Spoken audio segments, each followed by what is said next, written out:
इशफाक भाई, कराची शहर को डी वेपनाइज करने के हवाले से बड़ी बाज़गश सुनाई दी। शहर को कहा गया कि असले से पाक किया जाएगा, जराइम से पाक किया जाएगा। आप लोगों से तो असला ले लिया गया, मगर क्या आप समझते हैं कि बाकियों के साथ नरमी बरती गई या उनके साथ भी यकसा रवैया रखा गया? असल में जब हमारे पास असला था या आज भी अगर है तो उसको जुर्म समझा जाता है। बाकी कौमों के पास अगर है तो किसी का कल्चर है, किसी की ज़रूरत है, किसी की शान है। हमारे पास है तो जुर्म है। तो सिर्फ हमसे ही हमारे खिलाफ ही ऑपरेशन हुआ।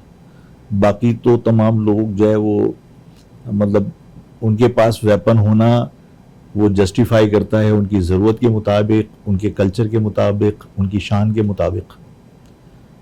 तो ये सूरत हाल है।